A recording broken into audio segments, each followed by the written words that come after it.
If the early bird gets the worm, I'm hoping to leave Overton this morning with a duck for dinner. First stop is registration. With us, Doug Nielsen from the Nevada Department of Wildlife and our hunter, Clayton Stewart. Doug, what's the average hunter bring out here in a morning like this besides a warm pair of socks? They're going to be carrying obviously their shotgun of choice and the shells for that. Whenever you're hunting waterfowl, it's got to be non-toxic shot, and then some of them will bring decoys. Depending on what they're hunting, they'll either bring ducks or geese or a combination of the two. And a dog. You got to have a dog, right? You know, a dog, not everybody has one, but a dog makes a lot of difference when it comes to birds, especially on the retrieval process, because number one, that's what they're bred for and they love to do it.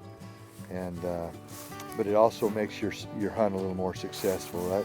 Well, our hunter of the day, Clayton, brought all of that. Let's see if he brought some good luck too. Oh, I hope so. Looks like we have all our decoy ducks in a row. Let the hunt begin.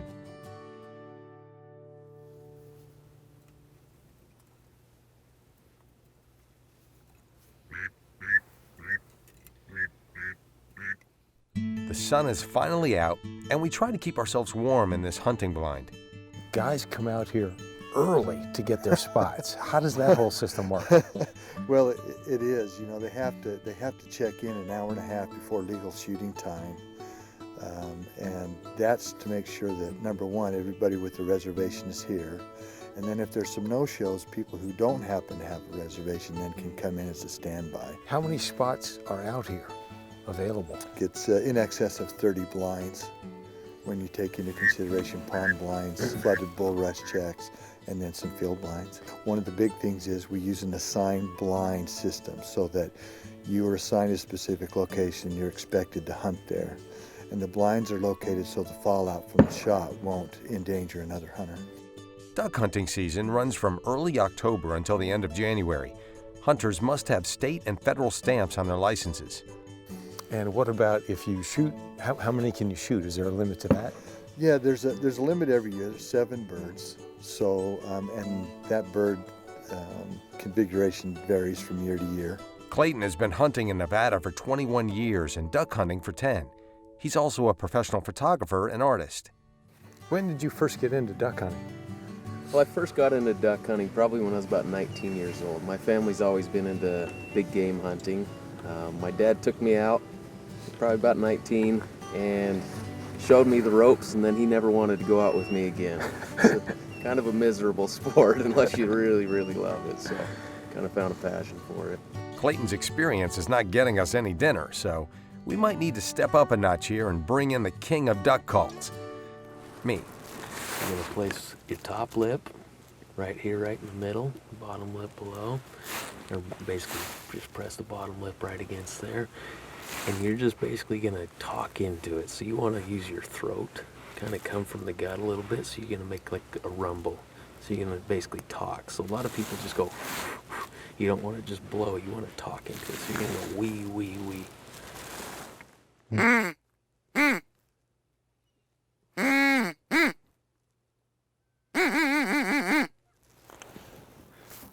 Beautiful.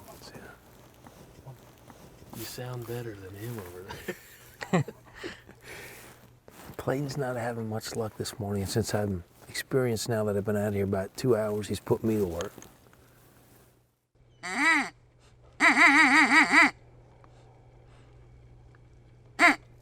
here we go. Just kidding. Overton is part of the Pacific Flyway migration corridor. Birds start their journey north in places like Alaska and British Columbia. When they get to Nevada, some move west to California and others fly through Overton. The mallard is the top species found by Nevada hunters. Tell me what you like about duck hunting. I just love being out here, honestly. I mean, you've seen so far today, we've had one set of birds come in on us and it was during an interview. So it's a very, very slow day. So you just have to love the little things, the sunrises, those little pink clouds in the sky, and just being out here. That's pretty much the best thing about it. I know you have a young son. Do you hope that when he's old enough that this is something he'll pursue as well? My son, last night I actually said to my wife when I was looking through social media and saw a picture of my cousin and his boy, they just shot a rabbit the other day. I looked at her and I said, I can't wait to do that. And you know, it's really is. I'm just counting down the days until I can bring him out here and make him miserable in a duck blind too. Duck hunters often pass their passion on to the next generation. This loyalty helps keep it alive, and these hunters help fund Nevada's conservation efforts. So it's the end of the season. Chance is that maybe you don't get a duck today, but even if you don't get one, what kind of day have you had being out here? I've had a great day. I'm never a morning person. I hate getting up in the mornings, and everything I do requires me to get up in the mornings. But once I'm out here, you know, even when there's no birds flying over or anything, it's a day when you get to see some of the best creations there is. And so it's not wasted, that's for sure. After an early morning, a cold bench, and an empty hand, I understand the thrills of the hunt, even when there's no prey.